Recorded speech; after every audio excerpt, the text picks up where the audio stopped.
States shouldn't be this powerful. It just shouldn't. 250 years ago, it didn't exist. Today, it controls more wealth than the next 3 countries combined. Not because of smart leaders, not because of hard work, because of something nobody talks about. A geographic accident so unfair, so broken, so overpowered, that any civilization starting here would have dominated the planet. And once you see what's really going on, you'll understand why no country will ever challenge America's position. Today we're breaking down exactly how geography made America ridiculously overpowered, and why it's not even close. America's power starts with one river, the Mississippi. Most people think it's just a big river. They're wrong. The Mississippi is 3,730 kilometers of pure economic advantage. It's the longest navigable river in the world. Navigable means boats can travel the entire length without hitting obstacles. No waterfalls except one at the very top in Minneapolis. No rapids, no barriers. Just a free highway from the Gulf of Mexico deep into the continent. Compare that to Africa. Africa has the Nile and the Congo, both longer than the Mississippi, but neither is navigable. The Nile has 6 waterfalls blocking river traffic. The Congo has 32 waterfalls. This means African rivers are useless for cheap transportation. But the Mississippi is different. Ships can carry goods 3,730 kilometers inland for free. No construction costs, no maintenance costs, just water flowing naturally. And here's where it gets insane. The Mississippi isn't alone. It connects to 5 other major rivers: the Missouri, the Ohio, the Arkansas, the Tennessee, the Illinois. Together, they create 25,000 kilometers of navigable waterways. That's more than the rest of the world combined. Let that sink in. America has more navigable rivers than Europe, Asia, Africa, and South America combined. Why does this matter? Because shipping by water is 10 to 30 times cheaper than shipping by land. Roads cost money to build. Railways cost money to maintain. Rivers are just there. This means American factories along these rivers automatically have lower costs than competitors anywhere else. Lower costs mean higher profits. Higher profits mean more economic growth. More growth means more power. It's a cycle that never stops. But rivers are just the beginning. Rivers aren't the only advantage. America is nearly impossible to invade. 2 massive oceans protect it. The Atlantic is 5,000 kilometers wide. The Pacific is 8,000 kilometers wide.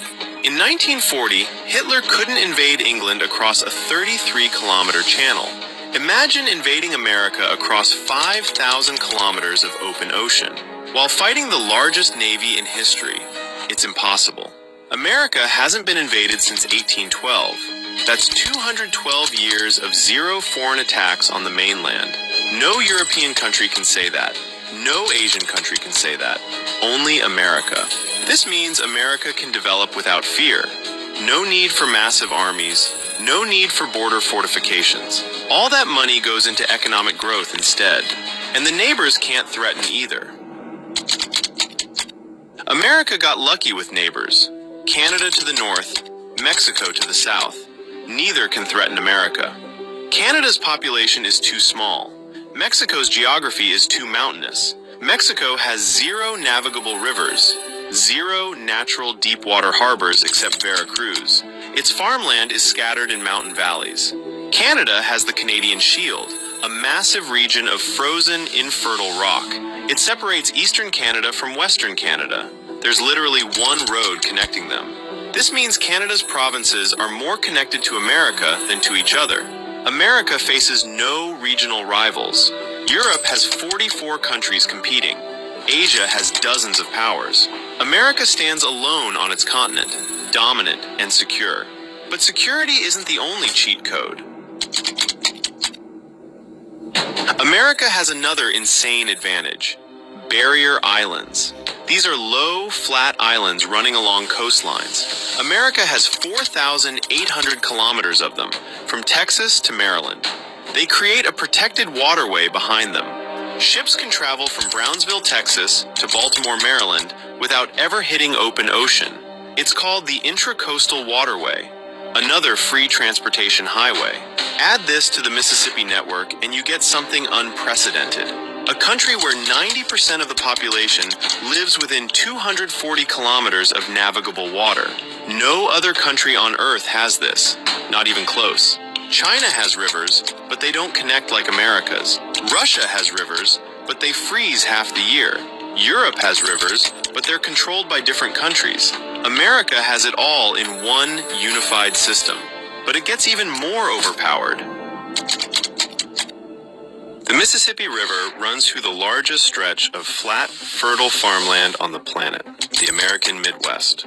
This region is twice the size of France, and it's perfect for farming. Flat land means easy plowing. Rich soil means high yields. Moderate rainfall means no irrigation needed. The Midwest produces 30% of the world's corn, 30% of the world's soybeans, and all of it sits right next to those free river highways. A farmer in Iowa can grow corn and ship it down the Mississippi to New Orleans. From there, it goes to global markets, all at minimum cost. A farmer in Africa grows the same corn, but he's 500 kilometers from navigable water. He has to truck it on expensive roads. His costs are 20 times higher. He can't compete. This is why America dominates global food exports. Not because American farmers work harder, because American geography is broken. But wait, there's more.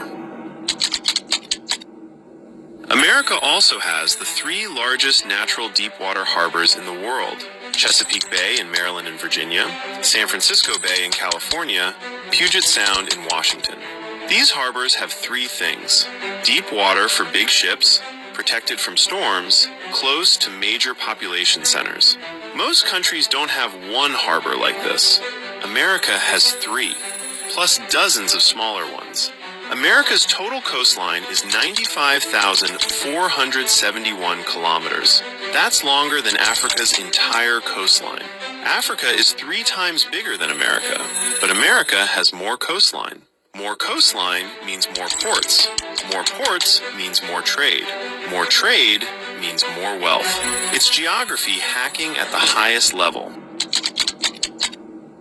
In the 1950s, America unlocked another cheat code: the Great Lakes. These 5 massive lakes hold 20% of the world's fresh water, but they were never fully navigable because of waterfalls like Niagara. So America built locks and canals. Now ships can travel from Duluth, Minnesota to the Atlantic Ocean, another 15,000 kilometers of internal waterways. Cities like Chicago, Detroit, and Cleveland became ocean ports, landlocked ports. This shouldn't be possible, but America made it possible. And then they connected the Great Lakes to the Mississippi. Now barges can travel in a giant loop around the entire eastern United States. No other country has anything remotely close to this. But there was one weakness for decades. For decades, America had one weakness: oil. By 2005, America imported 60% of its oil, mostly from the Middle East. This made America vulnerable to embargoes, vulnerable to foreign control. But then something changed: fracking. This new drilling technology unlocked oil in shale rock. Suddenly, America discovered massive oil fields: the Permian Basin in Texas, the Bakken in North Dakota, the Marcellus in Pennsylvania. Within 10 years, America went from importing 60% of its oil to becoming the world's largest oil producer. Bigger than Saudi Arabia, bigger than Russia. And all of it is located inside the continent, protected by oceans, connected by rivers and pipelines. America is now energy independent. No country can embargo American oil. No navy can blockade American supply. The last weakness is gone. America also has most of the resources needed for modern civilization: coal for steel, rare earth minerals for electronics, timber for construction, fresh water for manufacturing, and massive amounts of natural gas. Most countries depend on imports for critical resources. America produces most of what it needs domestically. This makes America nearly immune to global supply chain shocks. When COVID hit and supply chains collapsed, America was fine. When Russia cut off gas to Europe, America exported its own. Geography gave America redundancy. Redundancy creates resilience. Resilience creates power. So, how did geography make America ridiculous? The United States shouldn't be this powerful.